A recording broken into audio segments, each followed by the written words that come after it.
Hi, my name is Crystal Olavarria, and I'm the Career Conversationalist. Thank you for joining me today. Today, we're going to discuss what is nanotechnology?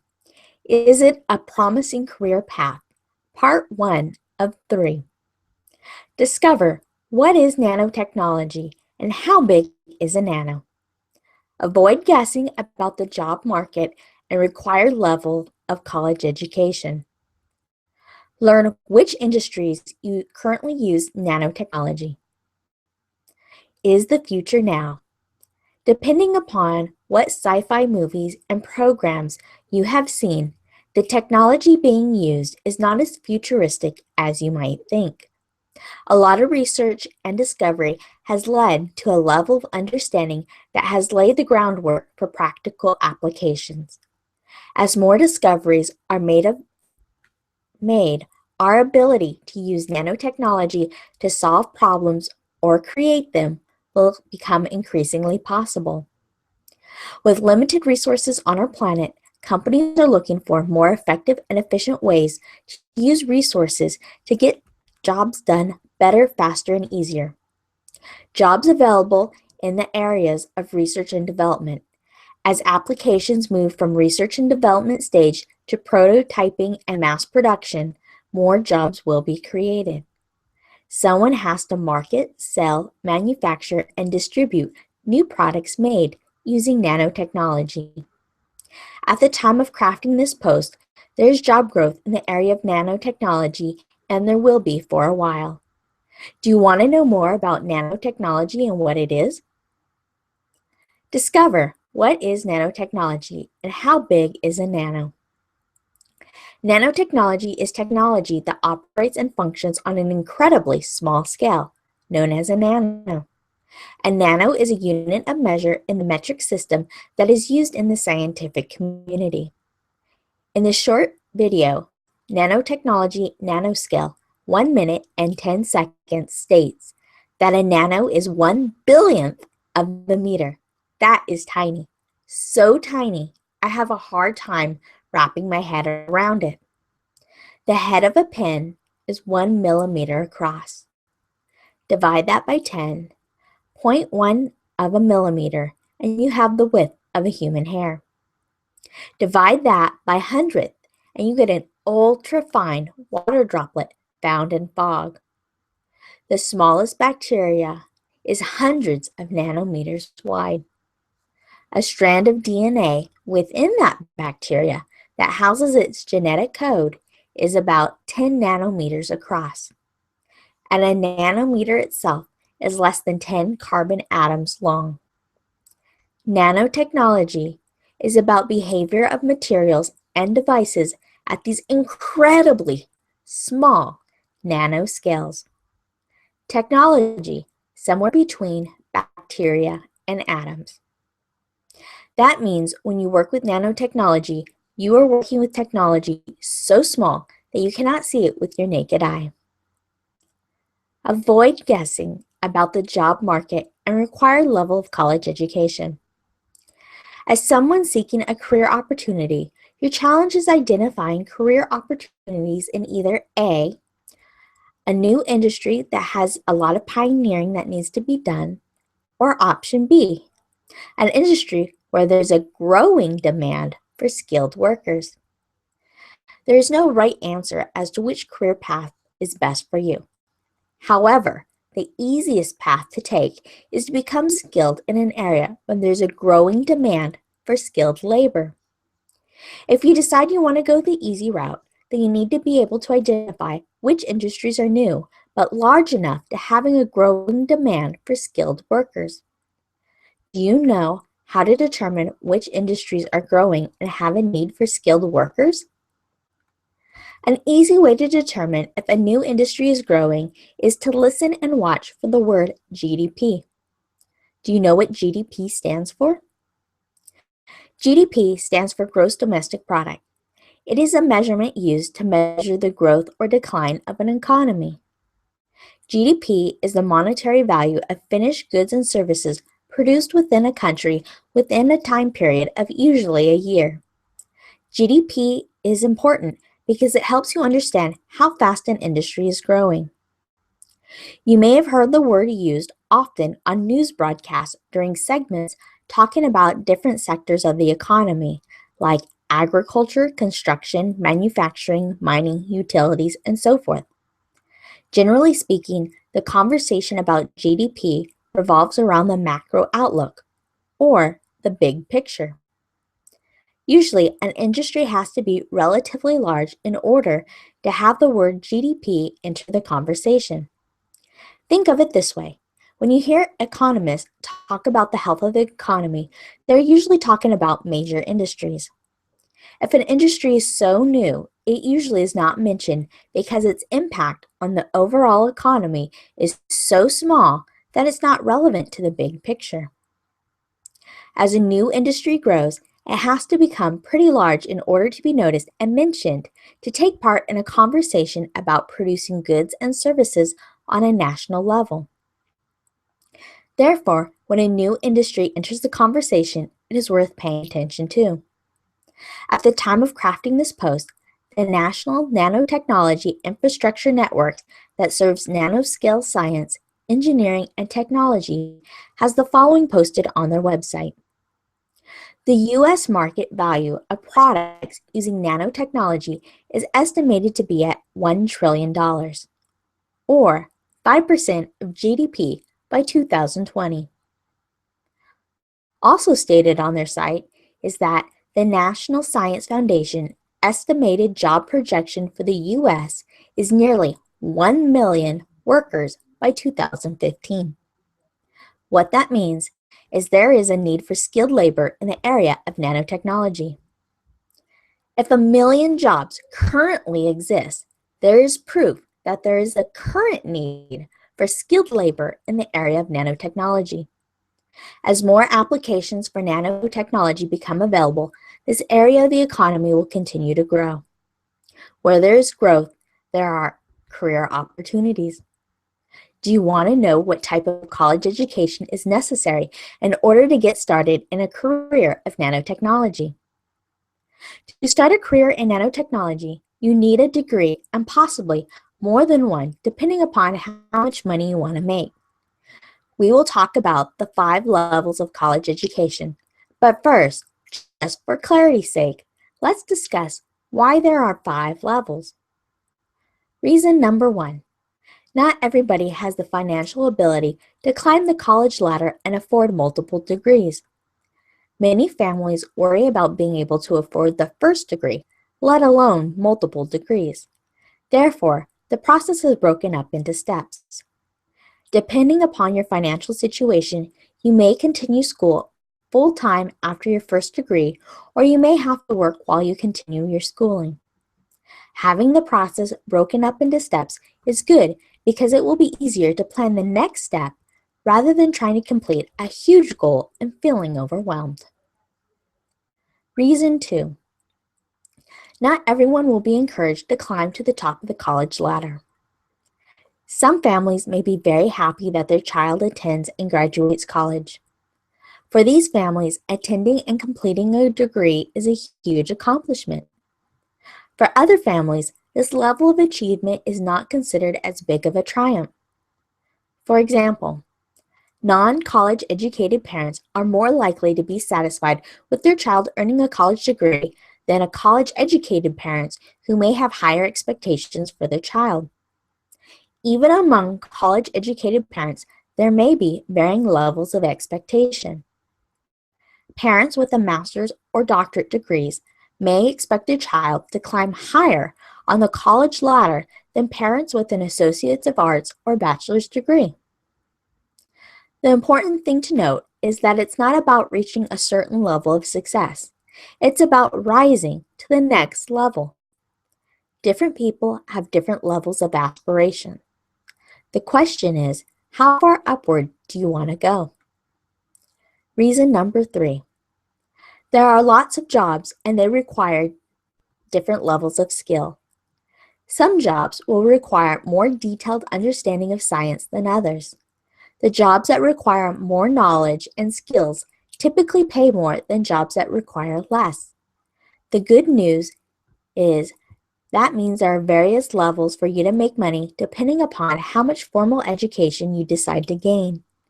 If you decide you want to be at the top, that means there will be job opportunities for you along your journey upwards. Since most people do not go through college earning the highest level of college education without having to work along the way, it is good to know that there are work opportunities that match your current level of formal education. It is reasonable to expect to move upwards in your career as you gain advancing degrees of formal education. Before getting into details about the 5 levels of college education, let's quickly discuss a disclaimer. The numbers revealed as far as how much money you can make at each level of formal education is subject to change. Many factors affect the going price for labor, and these factors are subject to change. Therefore, use the numbers as a guideline to help you determine if you want to research further how much money you can make depending upon your level of formal college education that you obtain. The important thing to pay attention to is the relationship between the level of college education and the going price for skilled labor. Generally speaking, the more college education that you have, the more reasonable it is to expect a higher return on investment by being worth a higher wage. The numbers, for example, come from the National Nanotechnology Infrastructure Network that serves nanoscale science, engineering, and technology. The numbers provided are a snapshot in time of going prices found on job recruiting sites recruiter.com and simplyhired.com. You can visit these and other similar sites to look up information as it pertains to your situation, such as your state, your anticipated level of formal education, etc. The National Nanotechnology Infrastructure Network also provides links to additional sites for further exploration. Starting at the highest level and working our way downward, there are different levels you can aspire to. Starting at the top, a doctorate degree. This degree typically requires 8 to 9 years of college education, and salaries typically range from $100,000 to $75,000. Master's degree. This degree typically requires 6 years of college education, and salaries typically range from $80,000 to $50,000. Bachelor's degree.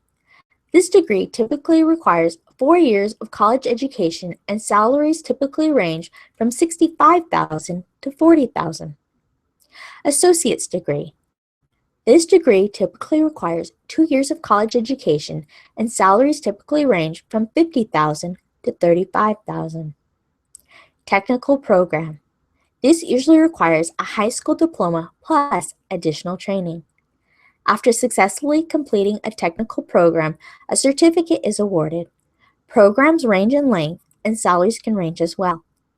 Typically, a certificate from a technical program provides income below an associate's degree but above minimum wage.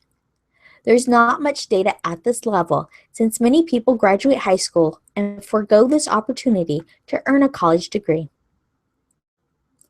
Learn which industries currently use nanotechnology. While many industries use nanotechnology to varying degrees, let's discuss a few of the major opportunities.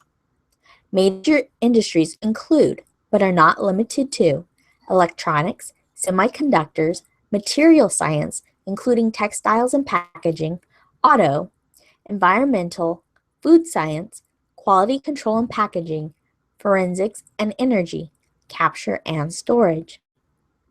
Now let's discuss each industry in a little more detail.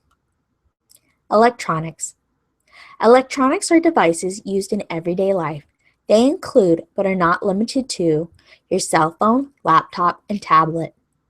These items use electricity. As nanotechnology allows components inside of these devices to use energy more effectively, electronic devices can be redesigned to provide greater functionality and value to consumers. Think about the evolution of cell phones. At first, they were big and they were only able to make phone calls. As the components inside the cell phones began to function more efficiently, cell phones were redesigned and were able to perform other capabilities, such as allowing you to text, take photos, and take videos. Cell phones are likely to continue to evolve as their components evolve and they have increasingly more processing capability. Semiconductors. Semiconductors are components inside of electric devices. Electric devices such as your cell phone, laptop, and tablet contain things like circuit boards, chips, and many other pieces. Think of your device like a human. You have inner organs like a brain and a heart. Your circulatory system is blood that flows to all of your organs like your brain and your heart. Likewise, electricity is the blood flow of electronics. Electricity flows using a substance like silicon metal as a circulatory system to organs of electronic devices such as chips, memory, CPU, and many others. As nanotechnology allows silicon and other materials to be used more effectively, the computing power of electronic increases. As this happens, new applications can be developed and used. Material science, including textiles and packaging. Material science is about the property of materials and how they can be used. Different materials have different properties and can be combined with other materials to create additional properties. For example, a material that is strong may be combined with a material that is lightweight in order to create a new material that is strong but lightweight at the same time. Engineering a material that is also durable creates a winning combination that can be used for multiple purposes. Think about shipping. The cost to ship items can be substantial if items are heavy. However, if items are made from newer, stronger, lightweight, durable material, then it costs less to ship because items weigh less. Can you imagine the cost saving of purchasing goods online if the cost of shipping is less to you? Auto. Auto is a shortened word for automobile, which is typically a vehicle on the road with four wheels and is powered by a motor. An automobile is made up of several systems. Therefore, there are several opportunities to use nanotechnology in a multitude of ways. For example, nanotechnology can be used to coat mechanical parts and create lubricants to reduce friction between parts. Reduction in friction can improve fuel efficiency. That means that nanotechnology has the power to save you money at the gas station. If you are into electric cars, you have good reason to be excited about nanotechnology, improving battery life, and the next generation of solar cells that can capture energy from the sun and can be used to power your car. Environmental. Environmental concerns regarding polluted water can be addressed by creating filters that use nanotechnology. As the world population grows, there is increasing need for clean, drinkable water. Since many water sources are contaminated by pollution and bacteria, there is a need to be able to make clean water affordable and safe for consumption. Nanotechnology allows for advancing filtration filters and systems to purify water. Food science, quality control and packaging. Food science is the study of food and food technology. Food technology is about the preservation, processing, packaging, and distribution of food from farmers to grocery stores to your home. Think about it this way. Have you ever sliced an apple into pieces and noticed how it turns brown if you do not eat it right away? Well, what is happening inside of the apple is exposed to oxygen, and it has a chemical reaction that turns the apple brown. The oxygen exposure decreases the freshness of the sliced apple. Apply this principle to other foods, and you will understand why packaging that prevents oxygen and other spoilage can help preserve the freshness of food. Nanotechnology can be used to create a wide variety of packaging that helps to keep food fresher longer. Forensics. Forensics is a science to understand what happened at crime scenes. Evidence, such as fingerprints, are collected and presented during criminal trials. Since no two humans have the same fingerprints, being able to collect fingerprints is high on the priority list of things that can help detect who was present at the scene of a crime.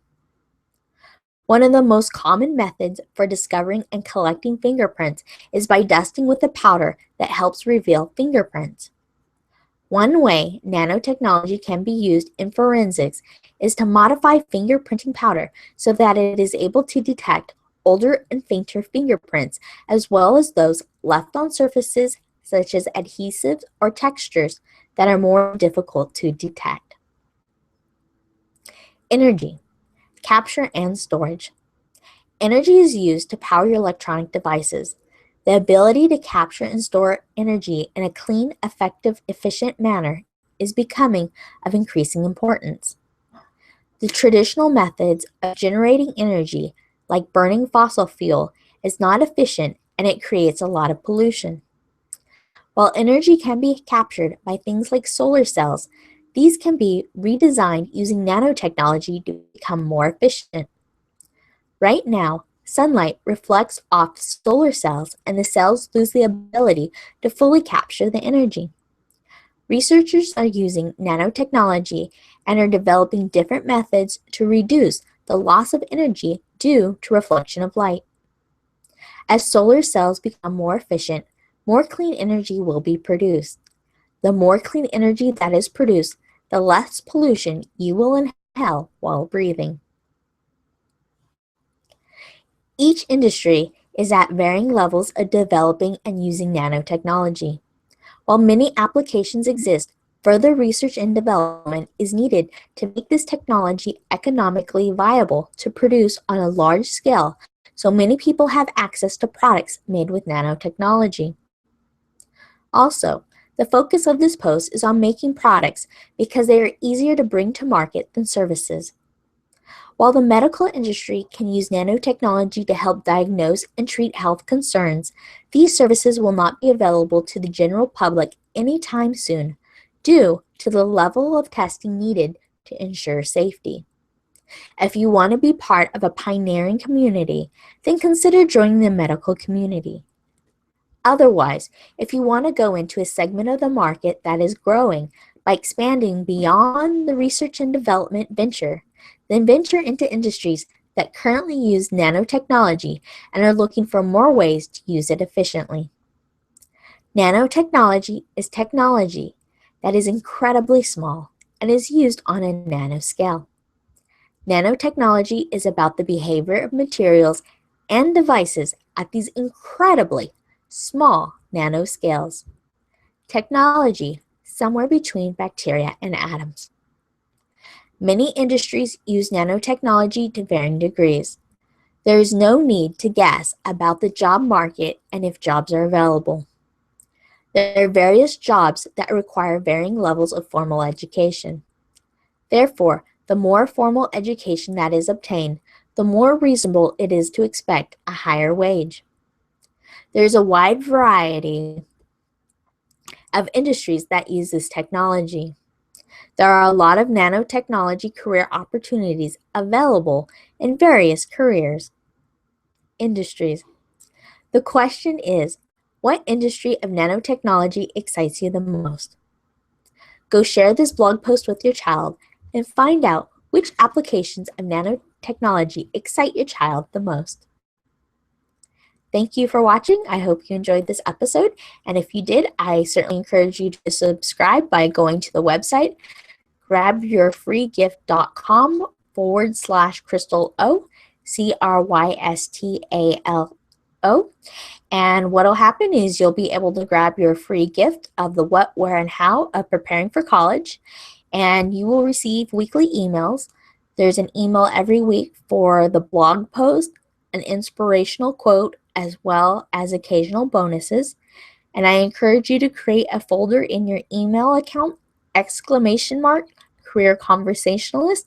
That way you can easily go back and access past episodes and rewatch them and consume them again. I also would like to take a quick moment to thank Google for the technology. The platform being used right now to create this presentation is Google Hangouts. And if for some reason you're not able to watch the live presentation, then the replay will be made available thanks to YouTube, which is also owned by Google. So thank you so much for taking your time to join, and I look forward to our paths crossing again next week as we tune in for part 2. Until then, take care.